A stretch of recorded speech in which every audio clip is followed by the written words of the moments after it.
So I want to formally welcome everyone officially to today's webinar, 7 Ways to Emotionally Engage with Your Customers. I'm Rachel from Call Centre Helper and I'll be your webinar chairperson today. Got a fully packed agenda today and 2 brilliant speakers. A favourite of speakers, we've got Colin Shaw back from Beyond Philosophy. Welcome, Colin. Yeah, thanks, Rachel. Nice to virtually see everybody.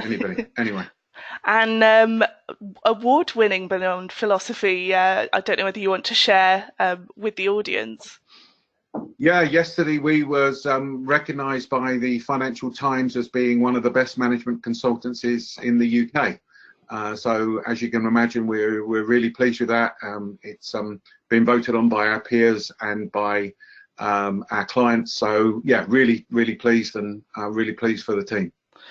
Congratulations from all of us. And delighted to welcome to his first webinar, Fabrice Martin from Clarabridge. Welcome, Fabrice. Thank you, Rachel. Hi, Colin, and hi, everybody. Very delighted to be here with you. Fab, and delighted to have you on board. For people who don't know, who are Clarabridge, and yeah, explain a bit about what you do. Absolutely.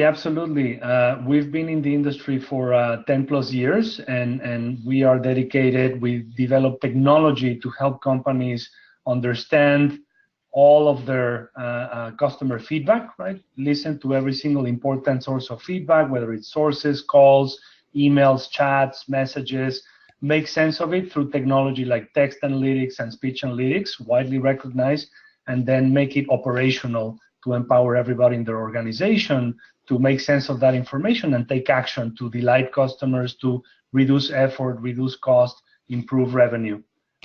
Brilliant. Well, delighted to have you. So just a reminder, we are taking a recording of today's webinar. I know a lot of people like to share it with their teams, and that will be available later on this afternoon on the following link, callcenterhelper.com/recorded-webinars. We are having a great discussion in the chat room. There's already over 40 people in the chat room. So it's callcenterhelper.com/chat. It is in a separate window, but you can put them side by side. A lot of people have big screens now, so you can follow along with both of them. Added bonus of being in the chat room, as well as all the discussion, is that you can download a copy of both our speaker slides. It's just up here, and you can download a copy of the chat log. Another reason to be in the chat room is that we are running our bottle of champagne or box of chocolates for the best tip. You just need to write #question if you want to ask the panel a question, or #tip for a tip. Yes, so we can send out also an Amazon gift voucher, and we can send that anywhere in the world. So we're going to start today with a poll, which is, have you defined which emotions drive the most value? So I'm going to launch that now. So Colin, what do you think is going to come out of this? Yes, no, don't know? I think there are potentially two answers here. And what I mean by that is maybe the organization, the call center that people are coming in, maybe they've defined what it is. But my challenge is would that be in the wider organization? So typically people have an idea of the emotion that they're trying to evoke, but it's not necessarily been agreed or been acted upon. It's more of an opinion than it is a statement or something that people can point to and go, look, that's the emotion we're trying to evoke. So be interesting to see where the results come out. Okay, I will close it and share the results with you. Sample size of 186 people. So 40% say no, 39% say don't know, and 21% say yes. Colin, was that what you were expecting then? Yeah, I think pretty much, and it's nice to see that that the audience are honest.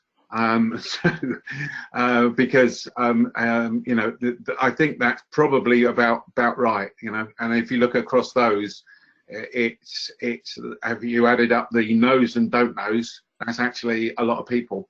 Obviously, what, 3/4 of the people, and therefore that's a lot of people to either don't know or are saying no.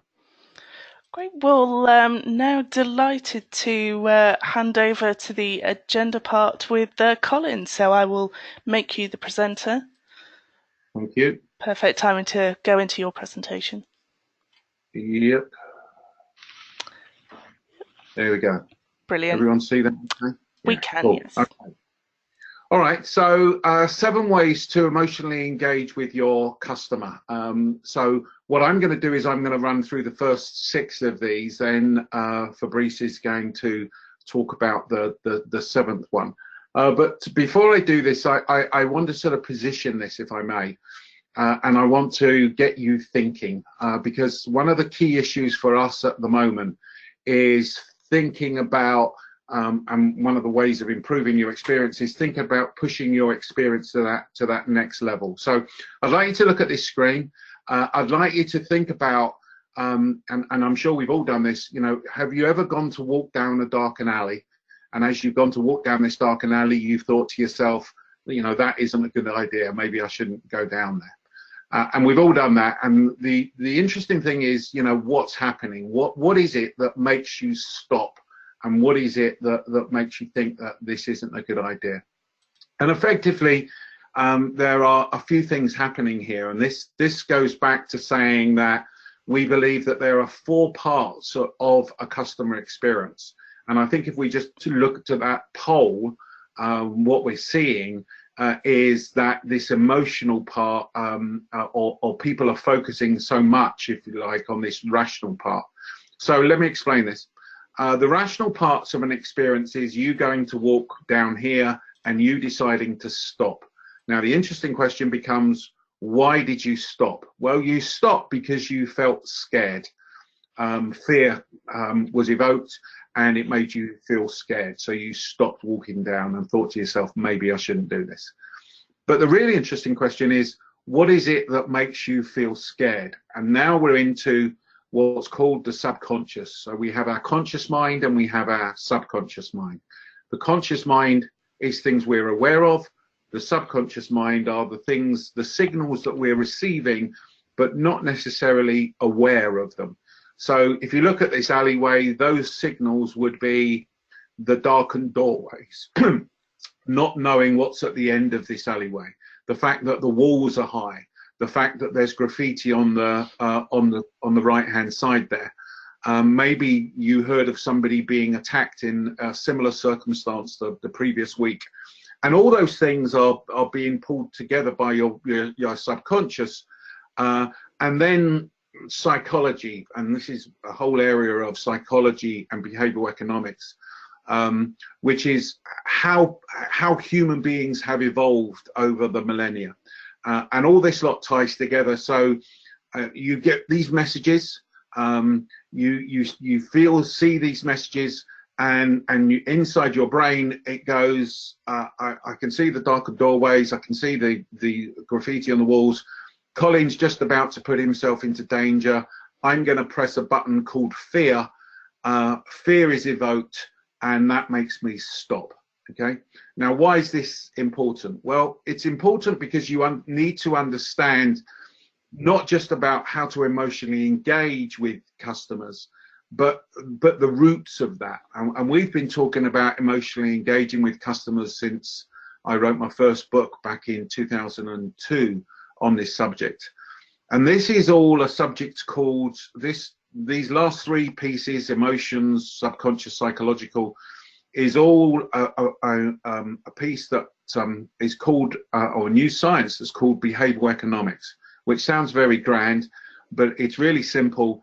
It's about how people behave, behavioral economics, how people behave, and the effects upon money, okay, and therefore getting ROI. And I wrote a book, my last book, The Intuitive Customer, I wrote with a professor of consumer psychology, and we now do a weekly podcast on this. So if you're interested in this at the end of the day, then just search for The Intuitive Customer, or go into our website and you'll be able to subscribe to the weekly podcast, which is free. If I put this in a business context, you know, what's happening in a call center context, A customer puts the phone down, that's the rational action. What's the emotion? Well, they're feeling frustrated. Well, why are they feeling frustrated? Well, that you're giving them subconscious clues about how you think of them, i.e., you're keeping them waiting for 20 minutes and you're saying your call's important to us, where clearly it's not if you're keeping them waiting for 20 minutes. And that in psychology is called confirmation bias, or one of the things that's happening there is confirmation bias, which basically means that we look for things to confirm our view of the world. So there are these seven ways of emotionally engaging with your customers. And as I say, I'm going to talk through the first six, and then Fabrice is going to talk about the seventh one. So the first one is really important. The first one is it's really, really, really important that you embrace the fact that customers buy emotionally and then they justify with logic. So I go out and I buy the car that I want and then come back and justify it to my good lady wife about why I've spent all this money because of all the practical reasons, which aren't really the reasons that I bought it. Okay, so you know, people buy emotionally and they justify with logic. Let me give you another example. This is some work that we were doing in India for a construction equipment company. And this is the customers who are on the right of this picture. I was out there reviewing their experience. Customers on the right-hand side were buying this piece of equipment. They came to pick it up. They had a look around the equipment and then they walked away. And I said, what's happening? And basically they said the number, the serial number, was not a lucky serial number, so they didn't want that piece of equipment. Okay, so you know, and if you know, but in Asia, number 8 is a lucky number, number 4 is an unlucky number, and what they wanted was a lucky number because this was a big investment for them. Again, not logical. Okay, that is not a logical decision. Okay, and we business to consumers, business to business customers, even business to business customers who like to think they are making logical choices are not. Everybody buys emotionally and through this subconscious part of the experience. The second way of emotionally engaging with customers is recognizing that customers don't know all the time what they really want. Okay, so all too often customers will tell you one thing and then will do another. So the key issue becomes getting under the skin of how the customer is feeling, and really being able to understand, you know, if a customer tells you they're okay and that the service is good, it doesn't necessarily mean that it is, and there may be something else that's happening there. And this model is really important for me. And this looks at two things. This looks at desire, in other words, what you say that you want, and this looks at value, which is what you get as an organization. So what customers say they want and what you get as an organization. And 4 quadrants, top right, conscious, these are the things that customers say that they want, and if you give it to them, then the customer satisfaction increases. Bottom right is probably one of the most interesting boxes. This is deception. These are the things that customers say that they want, but don't necessarily drive value. So, for instance, Disney know that when they ask their customers what they would like to eat at a theme park, Disney know that people often say they'd like to have an option of a salad. Disney also know people don't eat salads at theme parks. They eat hot dogs and hamburgers. So understanding that. Top left is this subconscious box. And these are the things that customers don't necessarily say they want, but actually drive a lot of value. And this, in my experience of doing this for the last 15 years, this is where emotions lie. Customers feeling cared for, feeling valued, feeling important, feeling special. Some of the words that we were talking about earlier, delight. These are the things that they don't necessarily articulate. They will say, I want delivery in this period of time, I want this product to do this or this service to do that. But actually what's driving them is this emotional part. And one of the parts that we would encourage people to do is to do some type of research like this that we do with organizations. On the left-hand side, you can see the attributes of an experience. And if you notice, some of those things are emotional. And on the right-hand side, you see the blue areas. These are the things that customers say that they want. And the gray areas are what drives value. So some of that deception is things like large blue bar says customers want things that are, and this is a mobile phone company, reliable network, quality of network, speed of present resolution. So they want those things. But note this, there is no gray bar. So you do more of those things and customers will not spend any more money with you.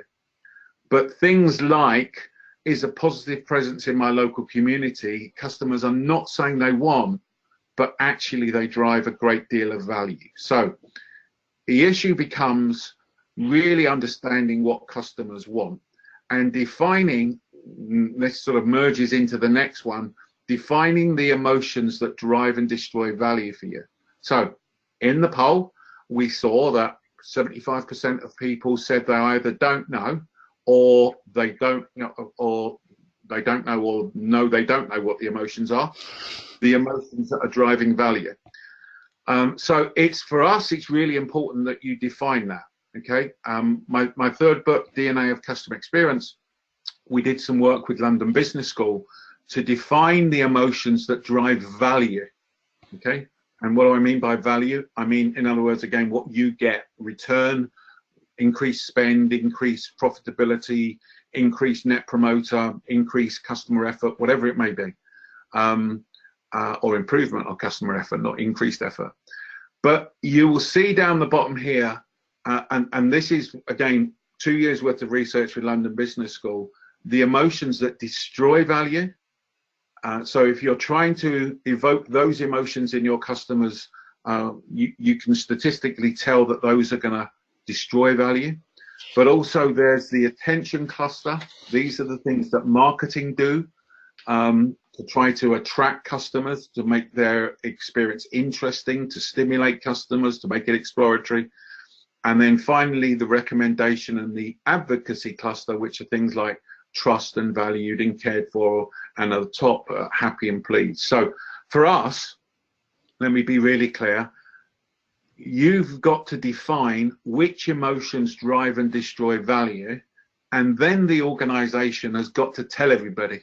So if I came back here in 6 months' time and everyone went away and did that, they would be able to answer the poll and go, yes, we know that we are trying to make our customers feel valued.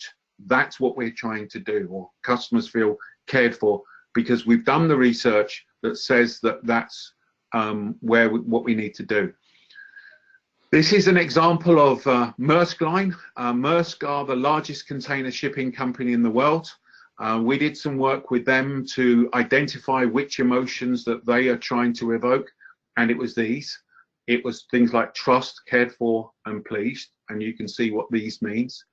Now, let's be very clear how this ties back into value. Maersk Line improved their net promoter score by 40 points over a 30-month period that led to a 10% rise in shipping volume. So evoking emotions, emotionally engaging customers works. These statements are good, but the issue always becomes, well, how do we do that?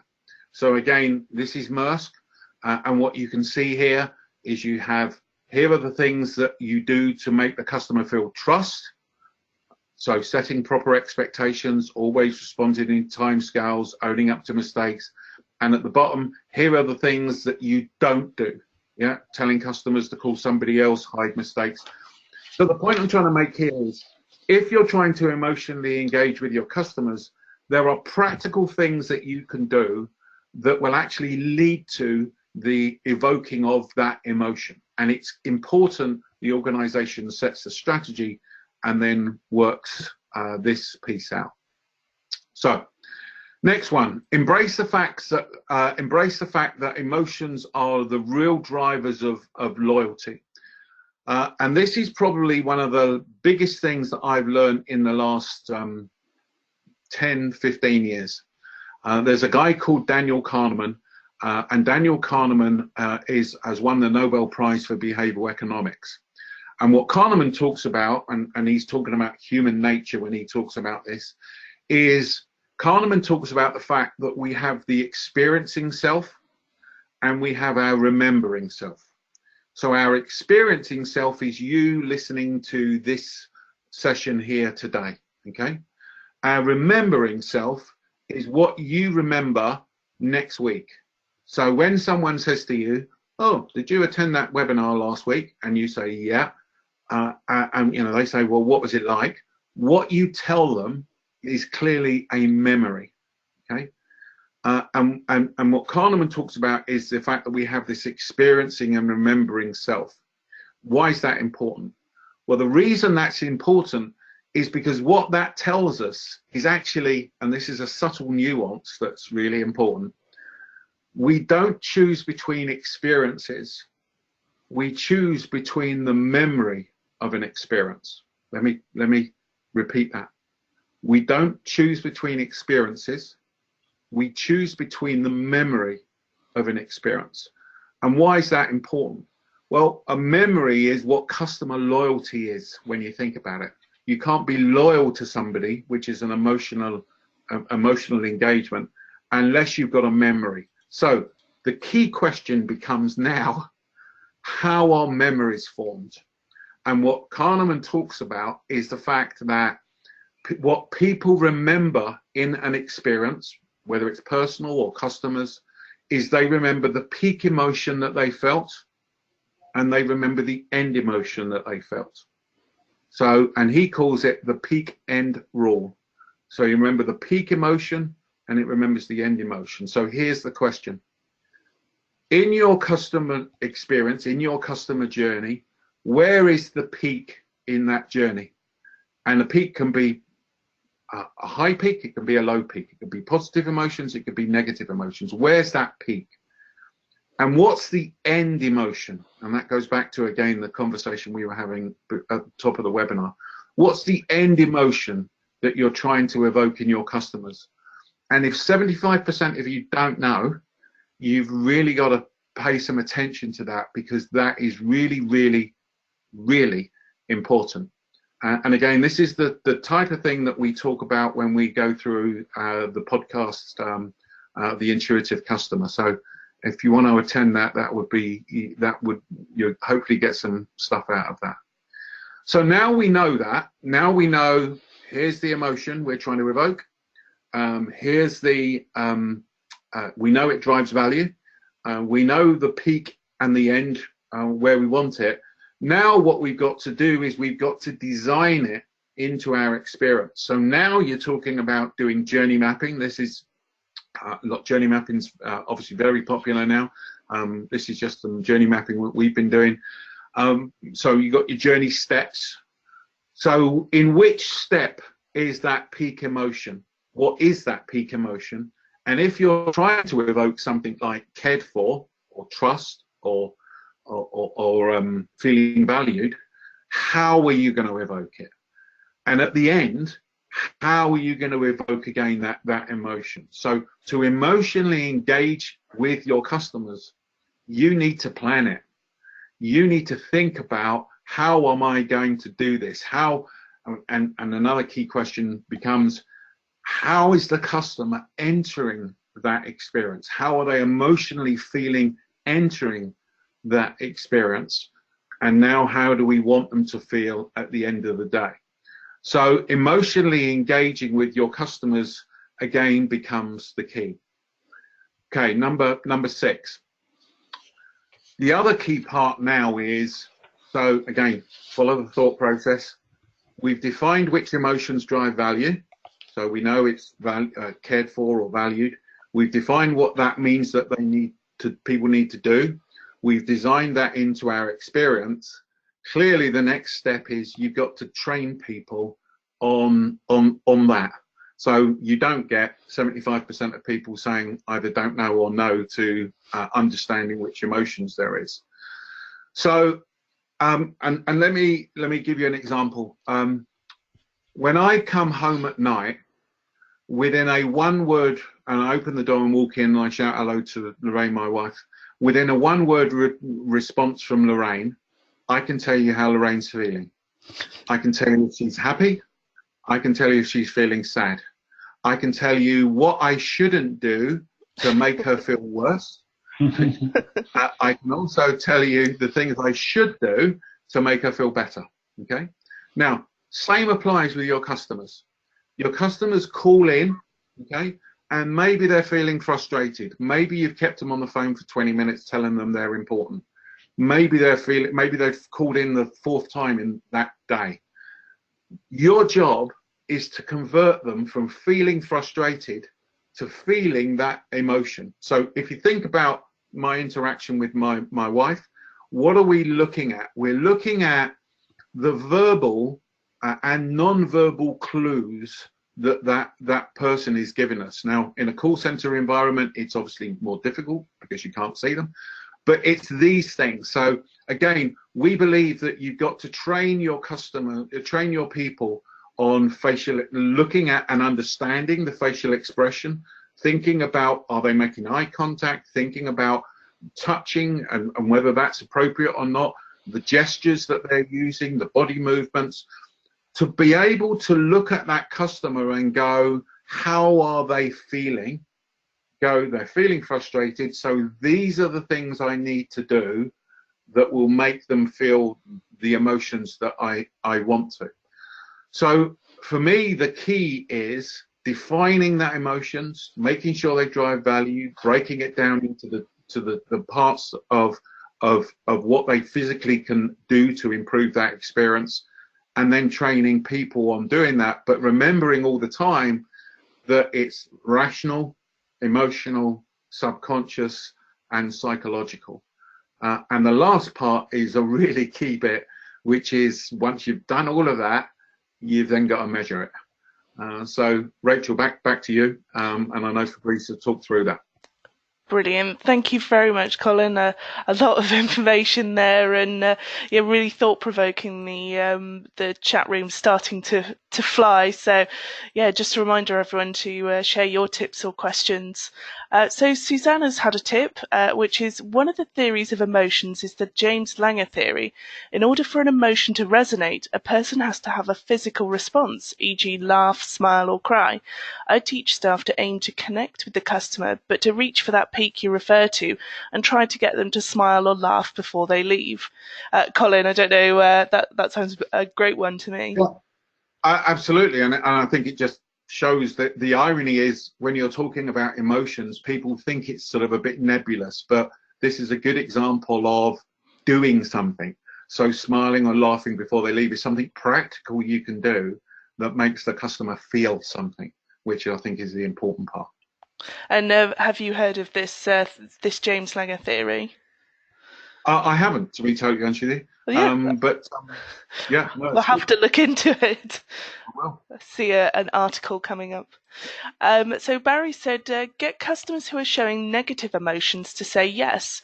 The word yes is psychologically very potent, as from the customer's end, they'll be thinking that you're starting to understand their problem. So Victoria's got a question. Can you determine emotions without seeing words explicitly in the survey verbatim? Colin, I don't know whether you could answer this question.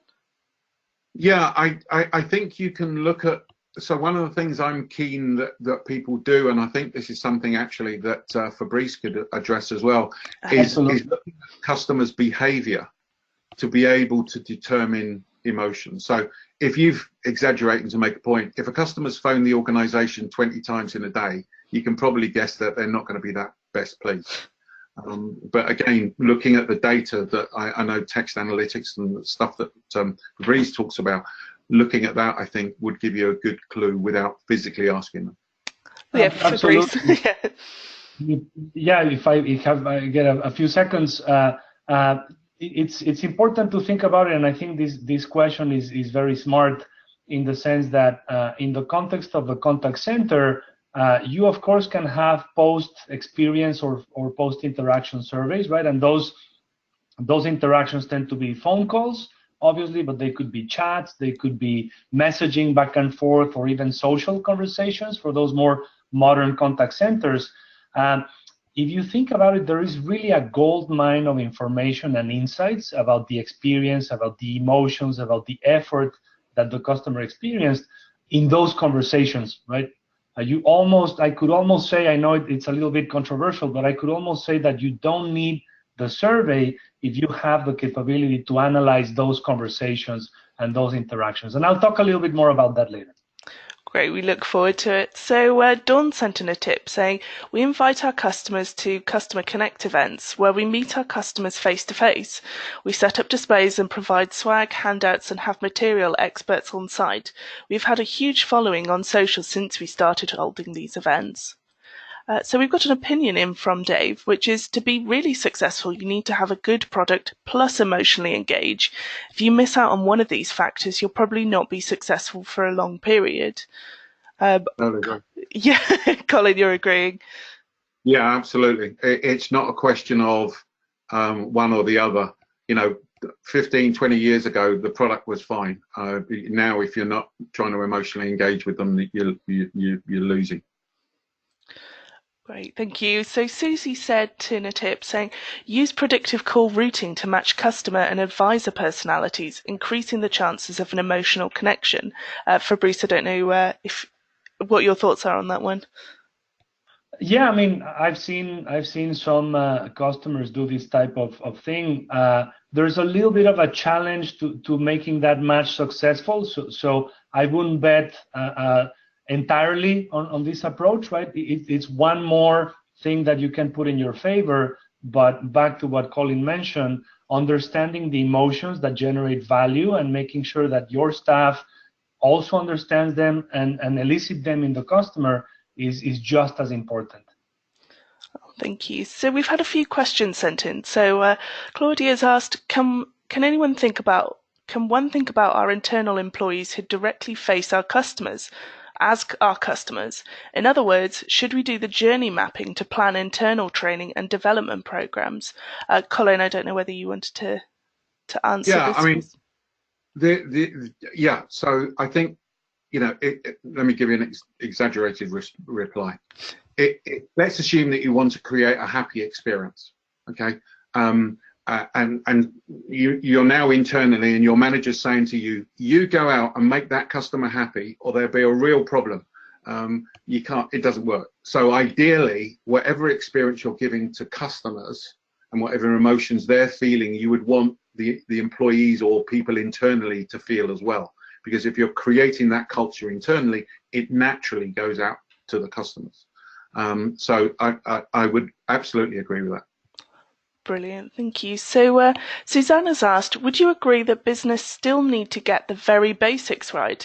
I find that they tend to look too far ahead for the big sexy CX ideas, yet their very basic delivery is extremely poor. I just wondered if you find this. I'm based in Ireland, so we might be a bit behind here. Fabrice, I don't know if you wanted to answer this one? Yes, I think it's a very smart question and very insightful. I completely agree. And in fact, I will talk about it in my section of the presentation. There are usually some basic aspects of the experience that you should take care of just out of the gate, and that will raise the level of experience, that will raise the positive emotions. Again, thinking of peak and end, that's part of the secret to really take care of those basics, and then you can go to fancier stuff. But yeah, I think it's a very, very smart question, and I completely agree. Let me just add one thing, if I can, Rachel. Yes, sure. I think if you're doing some things badly that are basic, you're evoking emotions in customers. They're just not the ones you want. So defining where you're trying to head to and recognizing that these are the emotions I'm evoking now, but I want to try to get here is the way to go. It's not we don't have to do one thing without doing the other. Absolutely. Fab. So we'll come back to your tips and everything later on, but I think now's time to launch another poll. So it's, do you measure customer emotion in your contact centres? Yes, and we have target specific emotions. Yes, but we don't target specific emotions. No, but we're planning it, or no. So I'm just going to launch that one now. Fab. So, Colin, I know that we discussed on some of our briefings about measuring specific emotions over kind of just positive versus negative. Yeah. Yeah, so the danger is that those people who are moving into the area of emotions, and I have to say more organizations tend to talk about positive and negative. The reality for me is that's not good enough. It's got to be specific. So, you know, which emotions are you trying to evoke? Which emotions drive most value? Which emotions are you going to train people on evoking? So this is why I think being able to understand the specific emotion becomes important, because again, that then ties into the measurement and all the rest of it. Okay, thank you. So we're going to just share the results. So 53% say no, 22% say no, but we're planning it, 17% say yes, but we don't target specific emotions, and 8% say yes, and we target specific emotions. Poll size of 220. Fabrice, was that what you were hoping to see? In fact, it is. It's very interesting, I mean, I'm a little bit surprised by the planning. I've usually or maybe it's a function of what we do when we engage with companies, with brands, it's because they are planning to measure emotions. But it is consistent with what we see, absolutely. And of course, we think it's important for folks to understand how to measure those emotions and to start measuring them, because as Colin very correctly said, it can have a massive impact on customer loyalty and the overall quality of customer experience. Brilliant. And I think now's the perfect time to hand over to you and share your presentation. So let me just give you the presenter role. Okay, so this should be visible to you? Yes, we can. Perfect. All right.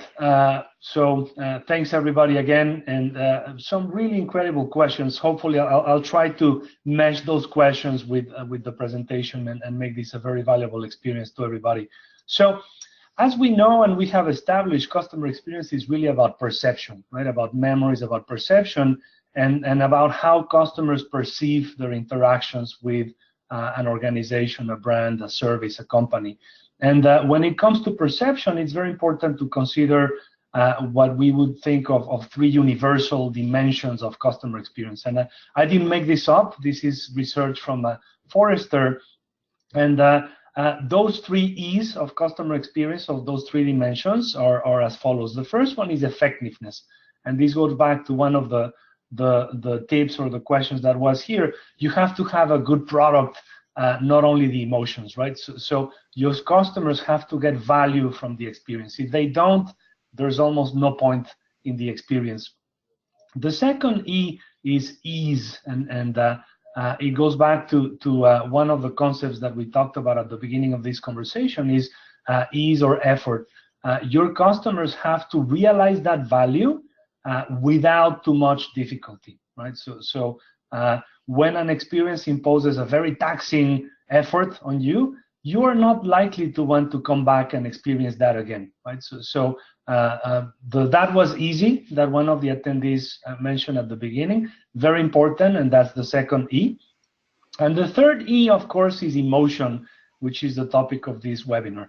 Not only customers have to get value from the experience, and it needs to be relatively easy or effortless, but the customers have to feel good overall about the experience. Why? Because that's what they're going to remember, and that's what we're going to talk about to other potential prospects, and that's when what will keep them coming back for more and more and make them a loyal customer. So, of course, this webinar is about emotions, so we'll focus not on the first two, but on the third E, and get slowly but surely towards how to measure those emotions. Okay, so in order to understand more about emotions, it's important to establish how they function and why they matter, right?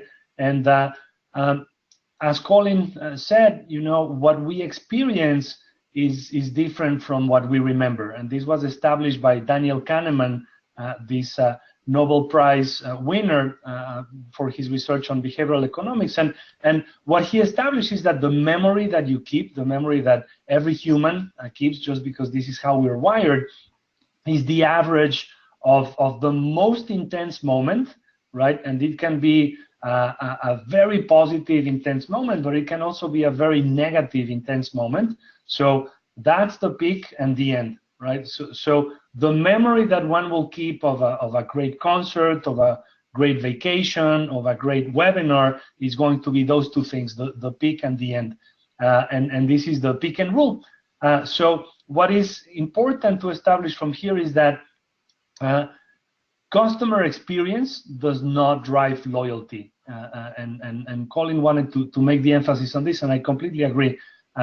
It sounds counterintuitive, but what we need to understand as a group is that it's the memories of those experiences that will drive the loyalty. And remember, as we established, a memory is heavily influenced by how the customer felt during the experience at those two moments, the peak and the end, right? So in other words, emotions are absolutely integral to forging that memory of the experience and therefore in shaping customer loyalty, right? So back to that tip that one of the attendees had of making a customer smile or laugh at the end. Well, guess what? That's a very, very smart way to use this rule, right? The pick and rule, because they are guaranteeing that the end of the experience is positive, right? And that's one of the two things that the customer will remember. So if they leave the experience smiling, that's already a big win. So very smart tip. Okay, so now let's talk about, we have established that understanding emotions and emotions are critical to decision making from a customer perspective and for customer experience. Let's now explore what I call the three basic rules of how emotions work in the context of customer experience. And the first one we've established already, right? The memories and experience of an experience don't always reflect reality. This is another way to talk about the pick and rule, right? The memory, again, is an average of 2 points in time, the peak and the end. And it means, for example, in the context of a contact center interaction, it might be counterintuitive, but a customer will remember a long call more favorably and rate it as a better experience than a short call if the agent, for example, ended up with a smile or ended up making the customer laugh, right? Again, this goes back to the pick and rule.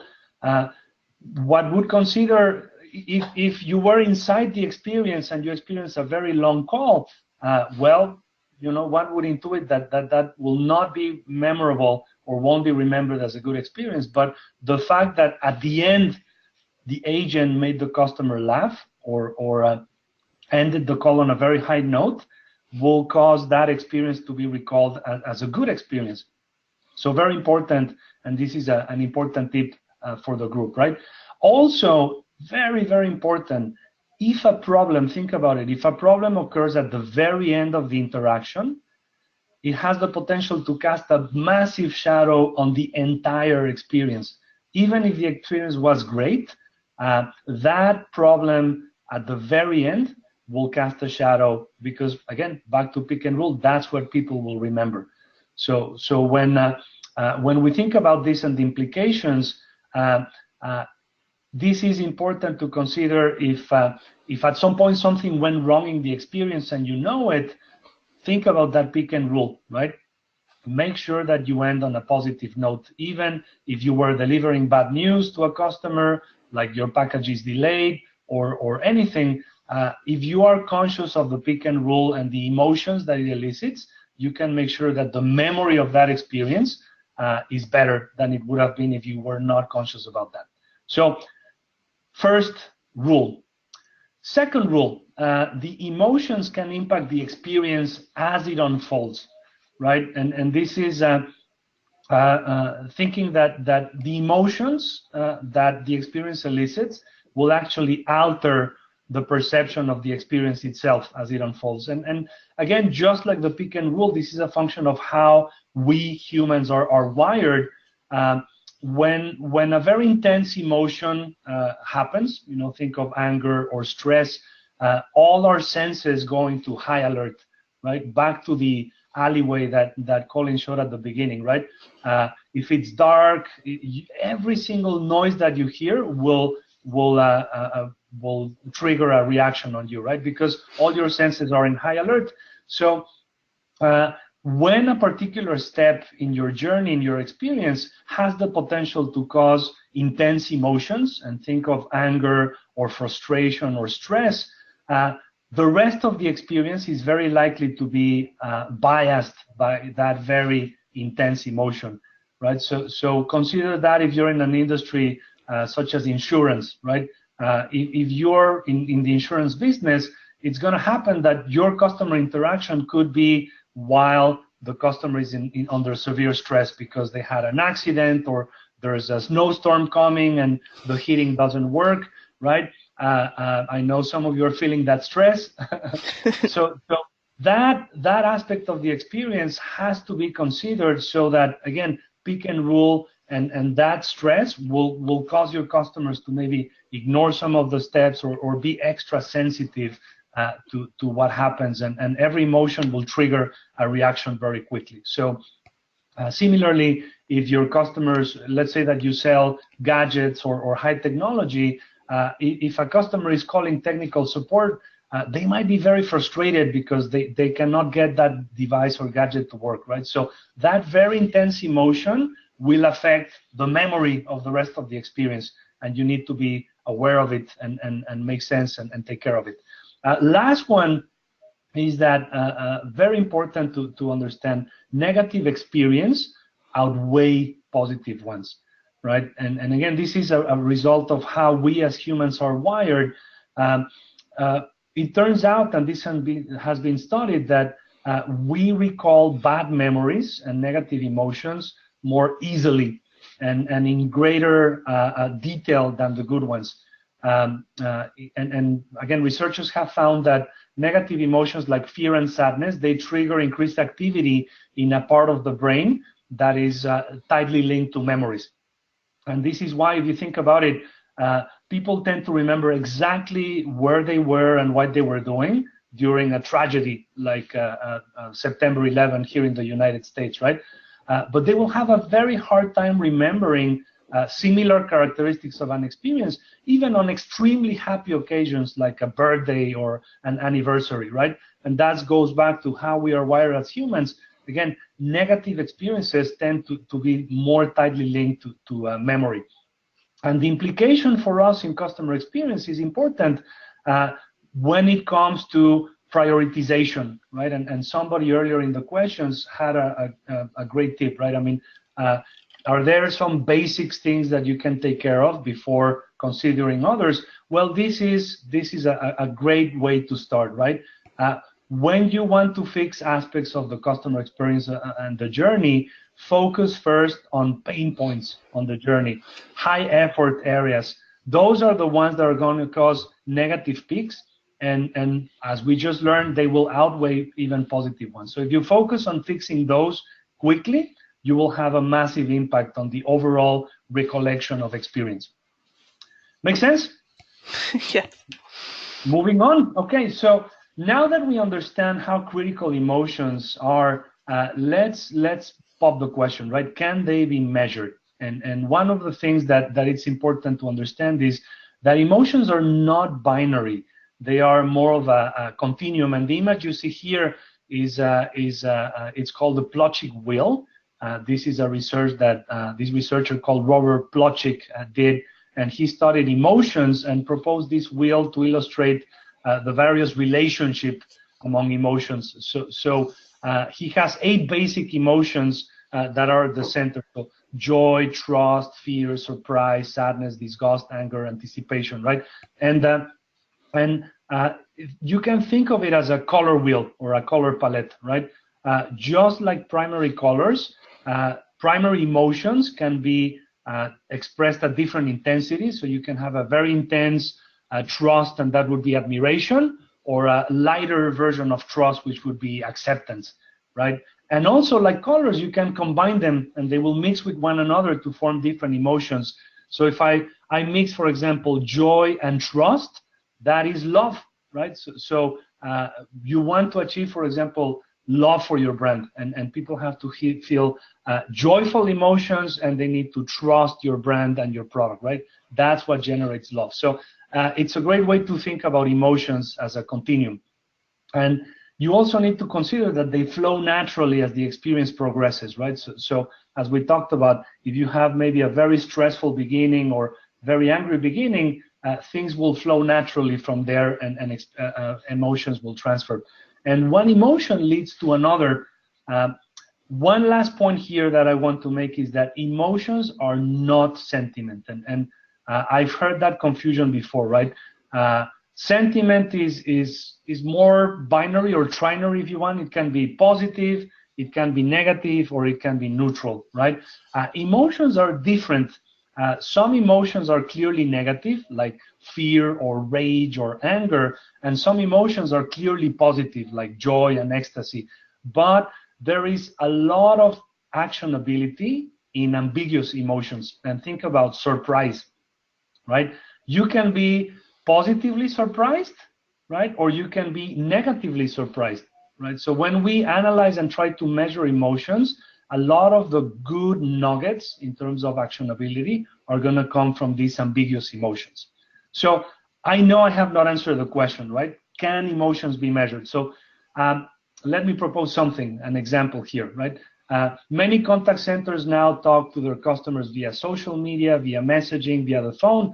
So in this case, this customer is reaching out to Clarojet, a fictitious company, and I want to show you how a technology called text analytics can unlock emotions and allow you to measure them. So typically, you will think as text analytics as a way to figure out topics and sentiment, right? So in this case, luggage is lost, the topic is baggage issue, the sentiment is negative.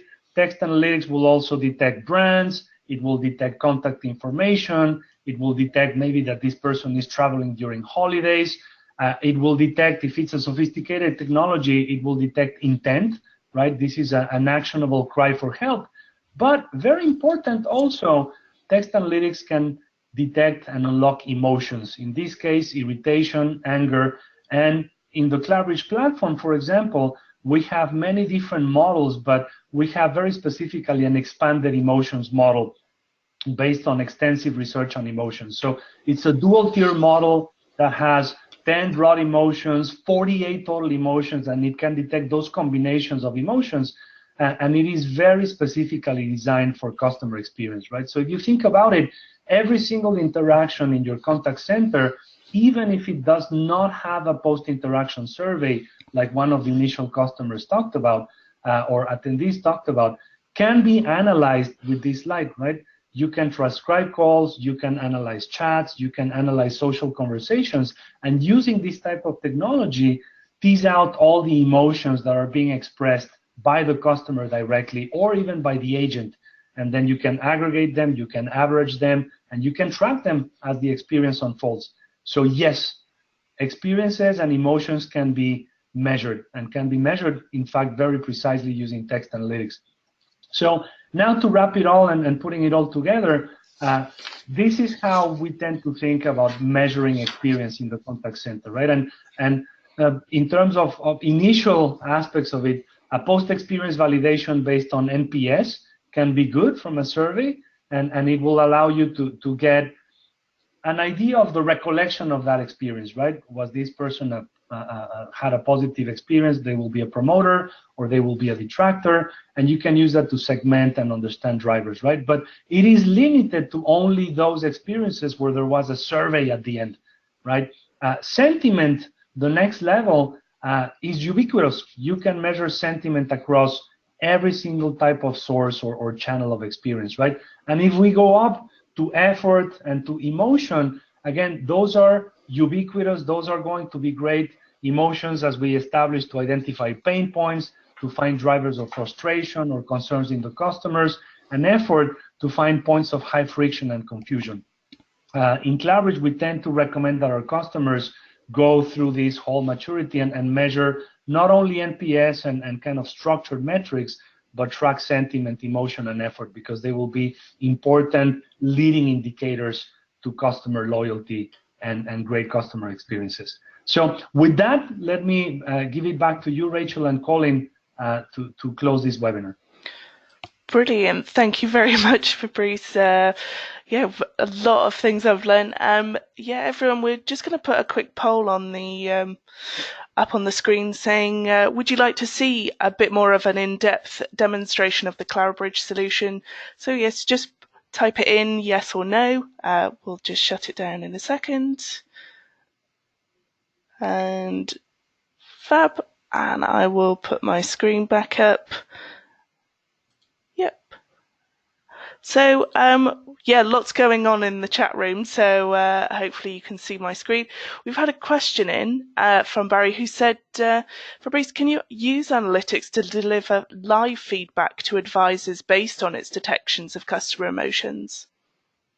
That's absolutely one use case, right? And there's a lot of research on that, that as the call or the interaction is happening, detecting emotions based on customer tone, based on what is being said, and guide the conversation. That is absolutely one way. Another way is to look in aggregate at all the conversations that are happening through a contact center, right? And figuring out what in aggregate is driving strong emotions, strong feelings that could influence overall perception of the brand or of the service, and making sure that you tackle them, right? So there's an aggregate approach to it, and there's an in-the-moment approach to it, and both tend to be very valid ways to track emotions. Thank you. So we've had an opinion in from Lubna who said emotional connection happens when your brand and the products, services and customer experience it represents resonates with the emotional motivators that drive the purchase behaviour of the highest value customer. Colin, I don't know what your thoughts are on that one. Yeah, I think that's a good way of describing it. I think for me it just goes down to that next level of, well, what emotions? So you know,